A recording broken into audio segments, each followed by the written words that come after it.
So you just took delivery of your Tesla Model 3. What do you do now? Let's find out.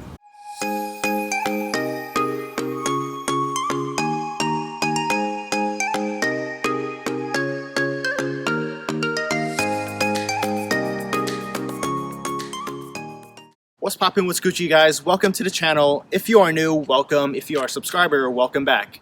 In today's video, we're going to be talking about a couple of things that you should do once you take delivery of your Tesla Model 3. If you've already had your Model 3 for a while, that's okay. There might have been a couple of things that you may have missed, so make sure to stay tuned. When I first took delivery of my Tesla Model 3, I spent a very long time in the car. Not saying it was a bad thing because I don't regret it at all, but the reason why I spent so long was because I was trying to get familiarized with the car as soon as possible and just get used to everything. And let's be real, Teslas are incredibly amazing electric vehicles, so it's completely normal for anyone to be magnetized to their car. It's like giving a toddler some candy. They're just gonna want more and more. Anyways, there's so many different things that you could do with your Tesla Model 3 after delivery, but here's a couple of things that I recommend doing first. First of all, I recommend syncing your phone to your car as soon as possible. This way you can start to use your smartphone as a key rather than having to rely on a key card every single time you want to operate the car. Since I already have my phone synced, I'm not going to do it again, but don't worry, it's actually really easy to set up. To do this, you first have to download the Tesla app.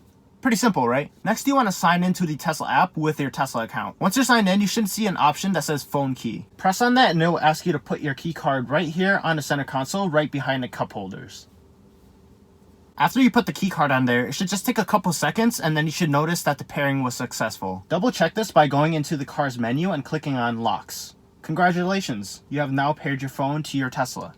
So now that you have your phone paired up to your car, the next thing you want to do is set up your driver profiles. And I don't know about you guys, but my previous cars did not have this option. So every single time somebody else wanted to drive my car, they would have to mess up all of my options. And then once I needed to drive my car again, I would have to change everything back to the way it was. And sometimes there was those moments where I just couldn't get everything back to normal. You know what I'm saying? Luckily, with the Tesla Model 3, you get driver profiles. In order to set this up, click on your name or the little person icon at the top of your touchscreen. What you should see here is your name and an easy entry option.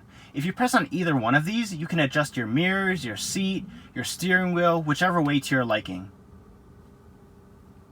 Set up your driver profile to what you feel is most comfortable when you're driving out on the road, and also don't forget to set up your easy entry mode so you can easily maneuver in and out of the car. In addition, you should notice that there is a driver profile settings option. If you click on this, you can add additional people to the car so that in the situation where you do need to switch back and forth, all it takes is a simple press of a button. This was an absolute game changer for me. Next, what you want to do is set up your dash cam and your sentry mode. I cannot stress how important this is because you can see all those videos online where somebody gets into an accident or nearly misses an accident, and the reason why it's so important is because it was all captured on video. So in the event where you get into an accident, you can have video footage to provide to your insurance company or the police if necessary. And let's say somebody does a hit and run on your car. You now have video surveillance footage that you can provide over to the authorities and they can do a further investigation on this. In order to set up your dash cam or sentry mode, it's quite easy. All you really need is a USB or a hard drive like what I use. Once you have one of these, just make sure that it's formatted to FAT32. Once it's formatted to that version, just go ahead and create a folder called Tesla Cam, and that'll be the folder where all of your footage gets stored. So in case somebody is snooping around your car or you want to save some footage from your drive, you just got to click on the camera on the touchscreen, or that sentry cam footage will automatically be stored onto this. So because my hard drive is formatted to FAT32, let's go ahead and plug it in. So here's actually where you plug in the USB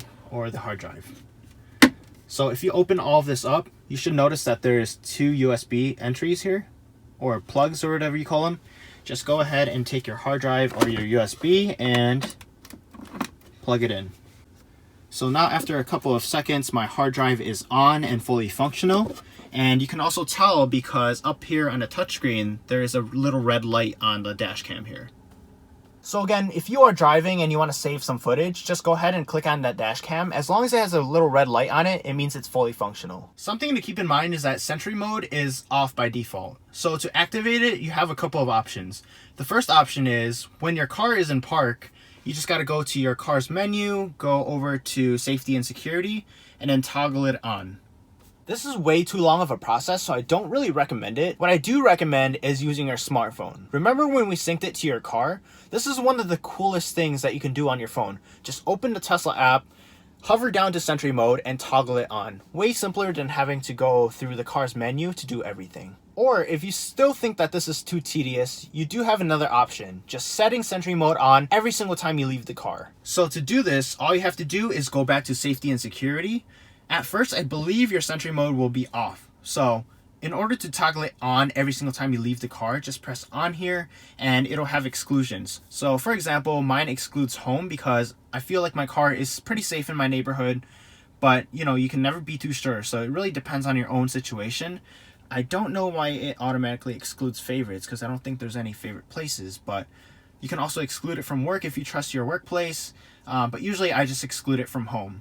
But every single time you leave the car, it'll be on. Again, your situation may be a little bit different from mine, so just adjust it accordingly to whatever you feel is most comfortable for yourself. Now that you have Sentry Mode set up, every single time there's motion or a threat is detected around the car, it'll flash the car and actually send an alert on your touchscreen that says you are being recorded. In addition to this, it'll save the last several minutes of footage directly onto your USB or hard drive so you can go back and review it in case something is wrong with your car. Now let's say somebody actually breaks into your car, like they full on smash your window, breaks into your car and tries to steal whatever you have. What will happen from there? What will happen is your horn and your lights will go off, your music will be on full blast, and it'll send you an alert on your smartphone so you can hurry up to the situation and see what's wrong. A security system for a car this advanced is just absolutely amazing, so I recommend setting it up as soon as possible. This next suggestion is pretty simple, so I'll keep it short. It's setting up your home and work address. This is one of the most easy yet most useful features of the car because once you enter your car, it'll automatically route to your home or work. Here's what I believe actually happens when you set this up. Say that you're going to work Monday through Friday around 8 a.m. every single day. Tesla is actually capturing this data through machine learning so that it automatically sets the destination for you the next time you enter your car. So if you're going to work every single day around 8 a.m. and you press on the brake, it'll route it directly to your work. And then whenever you get off at like 5 p.m. and you press on the brake, it'll route you directly to home. Anytime in between that you have a calendar appointment and you have it synced to your phone, it'll route you directly there. How neat is that? However, if you don't want it to automatically navigate for you, you can actually disable this. To disable it, go back to your car's menu, click on navigation, and where it says automatic navigation, just toggle it off. While we're talking about simple things to set up, connecting your car to Wi-Fi is especially important too. Think about it, your Tesla is sort of like your smartphone in a sense that it will require software updates to fix any bugs or provide any improvements on the last patch. Seeing a software update for your Tesla is like waking up on Christmas morning because you know you're going to get something new. Here's an example of software update capabilities. Remember last year when California was pretty much struck by those wildfires? Tesla was able to unlock more range for vehicles for those who were affected by the natural disasters. Aside from this, you can get updates like new games and new software features for the car, like traffic light visualization. Now you tell me, how many other cars out there do you know that have this kind of capability? Not much, I'm assuming. I forgot to mention, there's one more cool thing about connecting to Wi-Fi. If you're at home or anywhere else that you can connect with Wi-Fi, you can treat your Tesla sort of like a little theater where you can watch Netflix, Hulu, or even YouTube. That's pretty neat, right? Last but not least, I suggest you order accessories that will make you love the car even more. I'm talking about accessories like a screen protector, a center console wrap, a chrome delete, a spoiler. The list is almost endless. Since I've owned my Tesla, I've been able to add a couple accessories like a front trunk mat, or a frunk mat as they call it, a screen protector for the touchscreen, a carbon fiber center console wrap, a carbon fiber license plate holder, and a satin black chrome delete all around the car.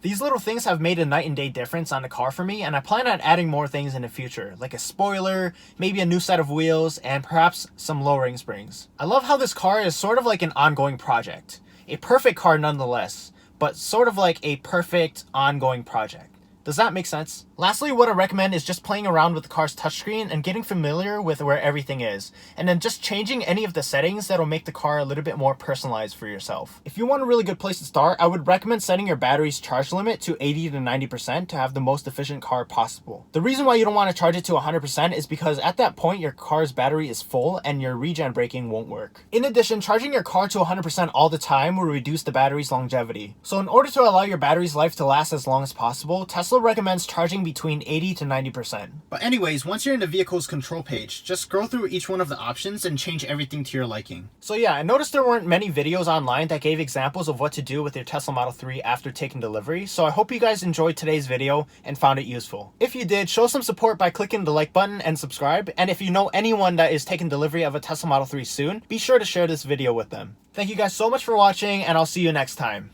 Peace.